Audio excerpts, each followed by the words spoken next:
여러분 반갑습니다. 김주영 변호사입니다. 오늘은요, 산업재해를 당하신 분들이 반드시 유념하셔야 되는 세 가지 영역에 대해서 제가 말씀을 드리려고 합니다. 우선 산재가 뭔지 정확하게 짚고 한번 넘어가겠습니다. 산업안전보건법 제2조 제1호에서 정하고 있는데요.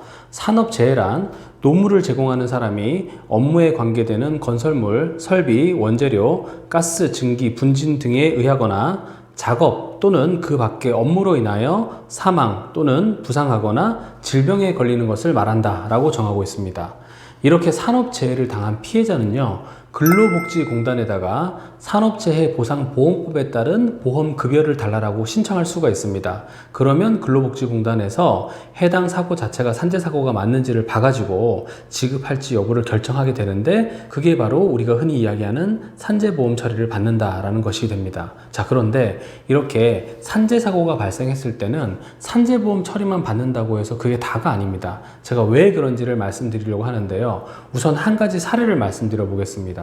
10층짜리 건물을 짓는다고 가정을 해 보겠습니다. 그래서 나는 일용직으로 콘크리트 타설 업무를 수행하고 있었어요. 그런데 갑자기 위에서 아주 무거운 낙하물이 떨어져 가지고 내 머리를 치고, 그래서 내가 목뼈가 부러질 수도 있고 크게 다칠 수가 있습니다. 이런 것들이 대표적인 산재사고라고 할 수 있겠죠. 그런데 이런 산재사고를 당했을 때 산재보험 처리만 하면 되느냐? 그게 다가 아니라는 것입니다. 이런 종류의 사고가 발생했을 때 절대 잊어서는 안 되는 가장 첫 번째 해야 될 일은, 가해자가 있다면 정확하게 형사고소를 진행하셔야 된다는 겁니다. 형사고소를 해야만 상대방이 업무상 과실로 인해서 나를 다치게 했다, 즉 업무상 과실치상 등으로 처벌을 받을 여지가 생기는 것이고, 나중에 내가 그 가해자에 대해서 선처해달라고 내 입장을 바꾸는 한이 있더라도 우선은 고소를 해두어야 사고 경위 자체가 정확하게 공적인 기관인 수사기관에 남아있게 되는 것입니다. 자, 그런데 이런 고소 절차를 밟지 않으면 나중에 사업주 측에서 사고 경위 자체를 다툰다. 어떻게 입증하겠습니까? 이미 다치고 나서 한참 동안을 병원에 입원해 있었는데 실질적으로 CCTV가 남아있지 않는 이상은 사고 경위 자체를 내가 나 스스로 입증한다는 것이 쉽지 않다는 겁니다.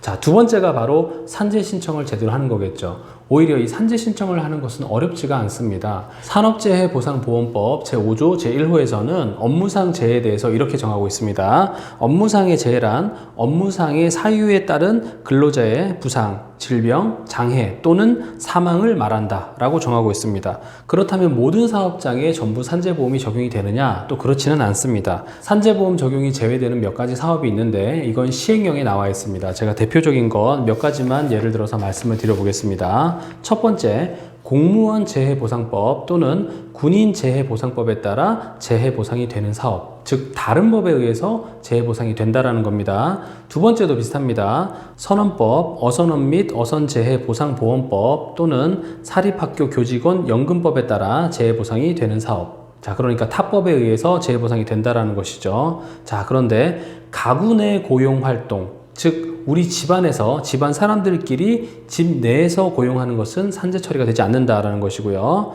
또 정하고 있는 것이 농업, 임업, 벌목업은 제외입니다. 업 및 수렵업 중 법인이 아닌 자의 사업으로서 상시 근로자 수가 5명 미만인 사업, 이렇게 정하고 있습니다.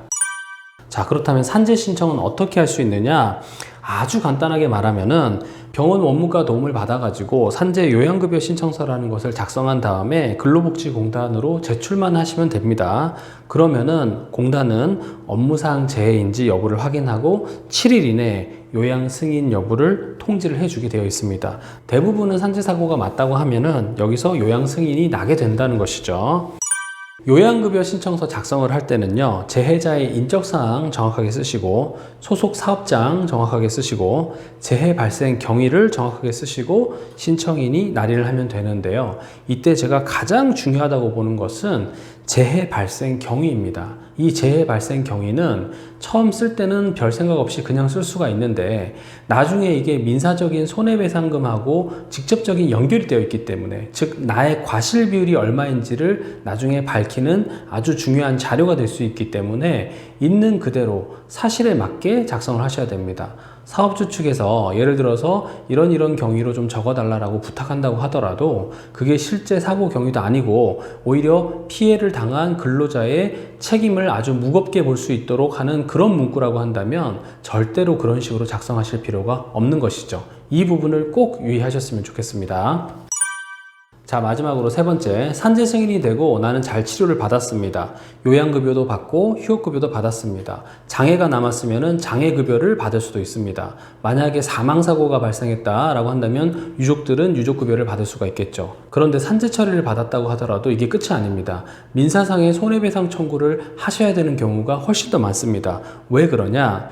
민사상의 손해배상 청구하고 산업재해보상보험법상의 급여를 비교해 보면은 항목별로 비교했을 때 보상이 충분히 이루어지지 않기 때문에 그렇습니다. 민사에서는 손해 3분서를 취하기 때문에 직접 손해, 치료비를 얘기합니다. 그리고 간접 손해, 내가 벌지 못한 돈을 얘기합니다. 그리고 위자료, 정신적 손해를 얘기합니다. 크게 보아서 이렇게 손해 3분설로 직접 손해, 간접 손해, 위자료 이렇게 청구를 할 수 있다고 보게 되는데 산재보험에서 주는 그 급여 자체가 직접 손해의 일부일 수 있고 간접 손해의 일부일 수 있습니다. 그렇기 때문에 회복되지 않은 손해가 남을 수가 있는 것이죠. 예를 들어서 내가 흉터가 크게 남았어요. 그렇다면 흉터를 치료하는 데 소요되는 성형비 이런 것들은 산재로 처리가 되지 않아요. 그리고 일시수익도 70% 정도만 수령하게 되죠. 그러니까 나머지 30%에 해당하는 일시수익도 내가 청구를 할 수 있어야 되는 것이고 위자료는 한 푼도 산재에서 지급되지 않습니다. 그러니까 나의 정신적인 손해에 대한 금원, 즉 위자료는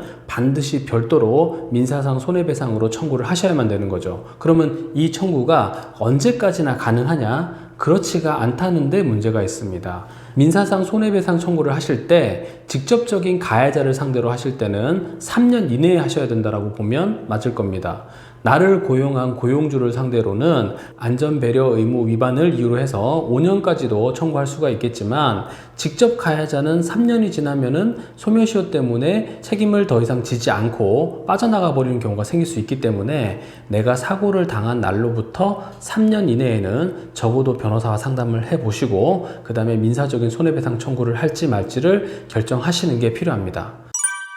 오늘은 제가 산업재해를 당하신 분들이 꼭 유념하셔야 되는 세 가지 영역에 대해서 말씀을 드렸습니다. 첫 번째는 형사고소가 필요하다면 형사고소를 진행하셔야 된다는 거. 두 번째는 산재 신청을 잘 하시고 이때 재해 경위나 이런 것들을 각별히 신경 써서 제출하시라는 거고, 세 번째로는 산재 처리를 받는다고 하더라도 민사적인 손해배상 소송이 필요할 수 있기 때문에 산재를 당하셨다면 반드시 법률 전문가와 한 번쯤은 상담을 해보시고 시간을 놓치지 마시고 손해배상 청구 소송을 진행하셔라 라는 것입니다. 오늘 영상도 도움이 되셨으면 좋겠고 변호사와의 상담이 필요하신 분들은 언제든지 제 사무실로 상담 문의 남겨주시기를 바라겠습니다. 저는 김주형 변호사였습니다. 감사합니다.